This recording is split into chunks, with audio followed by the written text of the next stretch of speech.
Iniciaremos agora o documentário sobre os Brunzuntangas, histórias reais vividas no país. O início se dará com a notícia do jornal JB sobre a primeira República.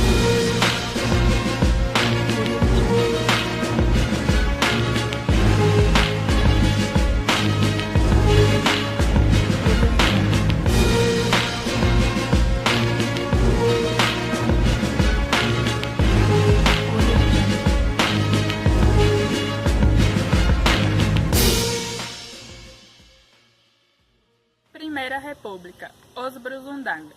A história política deste país, que durou de 1889 a 1930. Como funcionavam as eleições, como era estabelecida a Constituição, qual era a função do presidente.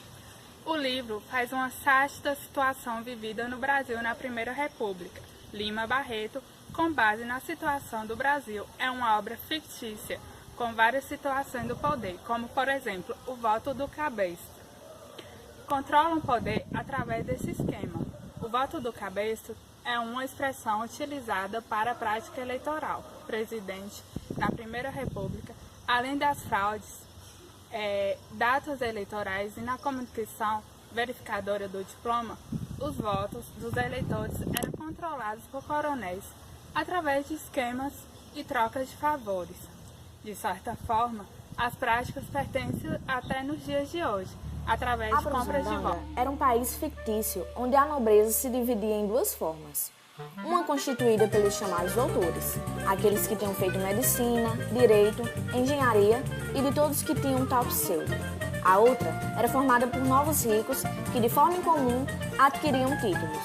Iam à Europa e voltavam como condes, princesas, príncipes, lordes e todo o resto. Era o país onde a nobreza se dividia em duas formas, constituída pelas chamadas doutores e aqueles que tinham feito medicina, direito, engenharia, de todos tinham tal pseudo. A outra era formada pelos ricos, que de forma incomum adquiriam títulos. Iam à Europa, votavam como conde, príncipes, princesas, lordes e todo o resto. A política nesse país era cômica. Políticos eram nomeados pelo voto, mas quem votava não tinha a mínima ideia. Difícil dizer qualquer coisa sobre a sociedade da Brunzundanga, pois lá não havia verdadeiramente sociedade-estado.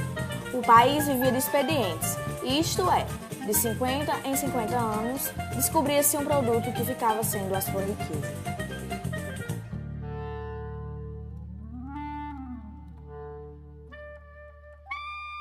Finalizamos agora com Flávia Carvalho. Essa foi uma notícia dada pelo jornal JB para demonstrar e esclarecer à população pontos da Primeira República e a sátira feita em Brunzundanga. Vemos a entender e argumentar alguns aspectos do Brasil daquela época. Vimos muitas coisas e esclarecemos o Brasil de Brunzundanga, que era dividido em dois grupos: os doutores, formados em engenharia, medicinas, e os novos ricos, que vinham da Europa. Também era dito no Brasil de Brunzundanga que era um país rico, cheio de riquezas. Até era, mas não era bem aproveitado. E não era assim em prática. A oligarquia mandava no poder e os pobres coitados continuavam pobres.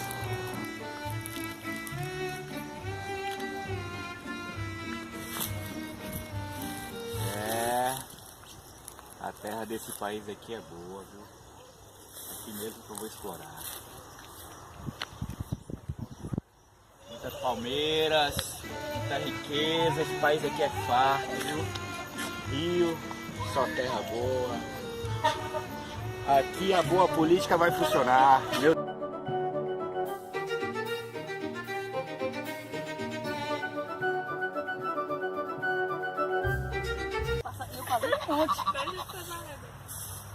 País tão rico desse, e a gente precisando passar por isso, tanta terra aí, e a gente precisando passar por isso.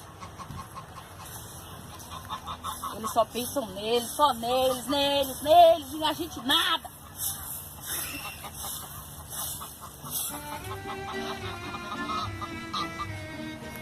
Enquanto isso, a população rural vivia oprimida pelos chefões da política, vivia na pobreza abandonada. Bora! Mais rápido aí! Mais rápido, senão eu vou descontar do que eu te dou. Se não bastasse, não dá nada. Trabalha.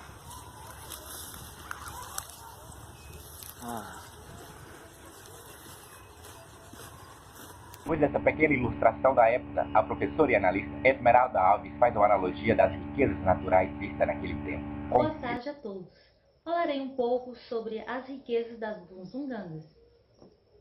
Quando abrimos qualquer compêndio da geografia das Bunzungangas, quando se lê qualquer poema patriótico desse país, ficamos com a convicção de que essa nação é a mais rica da terra. É o Brasil das riquezas naturais. E no livro Bunzungangas fala bastante sobre o café. Lerei um trechinho para vocês. O café é tido como uma das maiores riquezas do país. Entretanto, é uma das maiores pobrezas. Ou seja, a produção de café no Brasil, ela está por cerca de 1/3 da produção mundial. Ou seja, a produção de café aqui no Brasil é muito alta. Muito legal, né não? E também não só de café, é fonte de riqueza, mas também o látex, extraídas em grandes quantidades e em terras úmidas e escassas. Isso encarece a borracha, mas as altas taxas tornou possível construir grandes palácios que simbolizam a fortuna de poucos. Entretanto, os ingleses plantaram as seringueiras e pacientemente esperaram para extrair o látex. Dessa forma, os ingleses cobraram taxas menores e fizeram seu plantio em regiões menos escassas. E isso os tornou grandes exportadores de látex também, concorrente do Brasil. E é isso. Espero que vocês tenham gostado. Casos tão escandalosos que, só em contá-los, metem dó, passando assim pelo que nós chamamos preparatórios.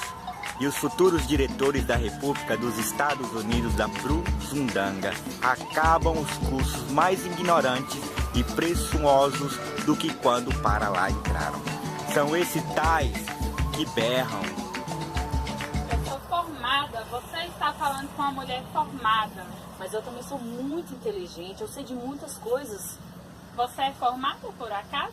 Eu não sou formada.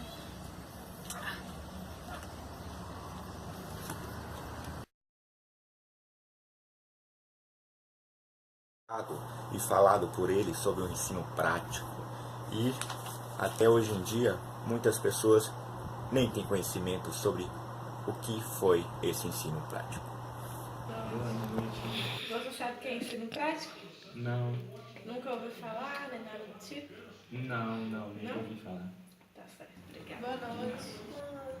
Você já ouviu falar sobre ensino prático? Eu já vi no livro, mas não lembro muito bem. Não lembra o significado, nem nada do tipo? Não? Obrigada. Como vimos, o ensino prático não é conhecido muito na atualidade, principalmente no meio dos jovens e adolescentes. Poucos conhecem o significado.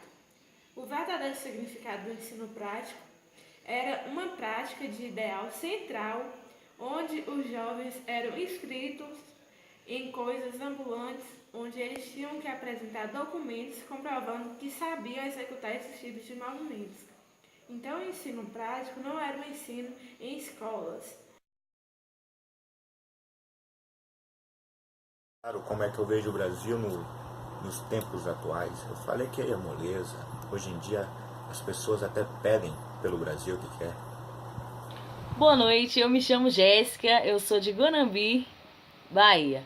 E o Brasil que eu quero pra mim é um Brasil que não tenha corrupção no meio político, um país que possa desenvolver, evoluir mais, entendeu? Porque a corrupção acaba com o nosso país.